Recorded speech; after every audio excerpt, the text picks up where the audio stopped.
Welcome back. We're going to go out on a limb here and say this is a topic that every single one of us should care about in one way or another. This week, Congress voted to roll back landmark rules protecting your internet privacy. Yeah, so this move allows companies you pay to let you use the internet, basically, such as Verizon, AT&T, and Comcast, to honestly just look at what you're doing and what you're doing online, and then without your permission, go out and sell that, whatever it means, personal, financial, anything like that, to whoever wants to buy it, frankly, and you don't really get to do much about it. No, so obviously people have a lot of questions about this. So we are live on Facebook on the Q13 Fox News Facebook page, so you can ask your questions.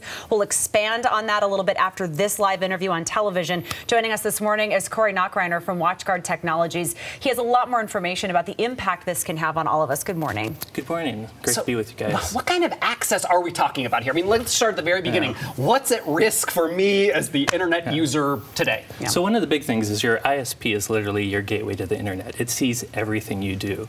But the main information they're talking about selling to advertisers is things like your browsing history, which can include financials, healthcare, even information about your children. But you got to realize, even if it's just your browsing history, that I can learn a lot about you just by figuring out where you go for a month. The minute you said that, I think we should all think about the things that we do searches for on our internet browsers, innocently or not.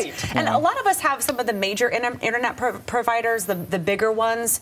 Does everyone have to comply? What about some of the smaller providers? If you're an ISP, you fall under the FCC, basically. When they became common carriers back in 2015, every ISP falls under these rulings, so they have to follow whatever, regulations that the FCC puts out there. So yes, it even affects smaller ISPs as well. So if I use the internet, this applies to me, which is pretty much everybody who's watching this. And it's not just at my home computer, on my phone, on my tablet, wherever devices, I use it. And by the way, even your app data, what apps you're using on your mobile phone is one of the very valuable information for these advertisers.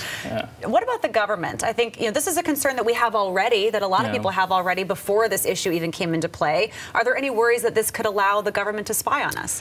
So there's definitely some people that have concerns about that, only because, now that this data is stored and searchable, government can subpoena it. But I think the bigger worry people should have is, let's say you're not embarrassed by your browsing history and you really don't, you're like, I'm not doing anything illegal, I don't care if you see my data. You should care, because if I can see your browsing history, I can learn about you personally. So I'm more worried about criminals. As they sell this to advertisers, it makes it more possible for those advertisers to share it with other people. Advertising mechanisms have been used by criminals before.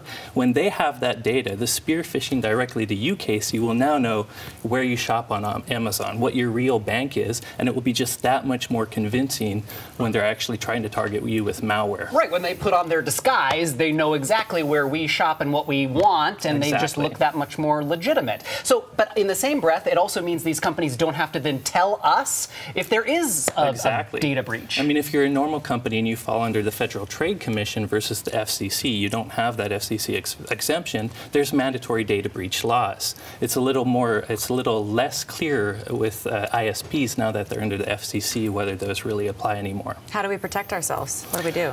So again, it's kind of hard because the ISP sees everything. So really technical folks, which I don't think there's many, out there. You're not looking at a lot of people say virtual private networks. So there are ways you can encrypt data and hide it from your ISP.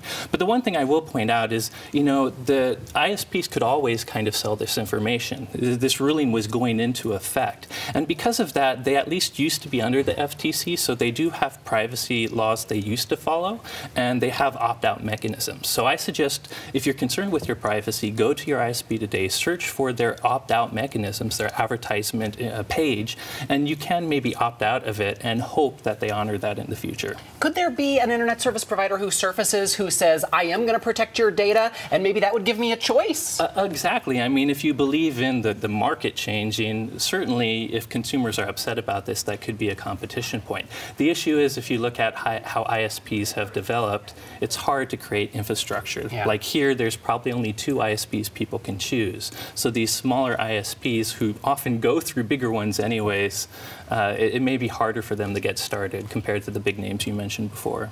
You came up with a really great example of this that I thought was astounding. Really, like if Verizon, let's say Verizon is your provider and you call a car dealership, they can't sell your information based on that phone call, right?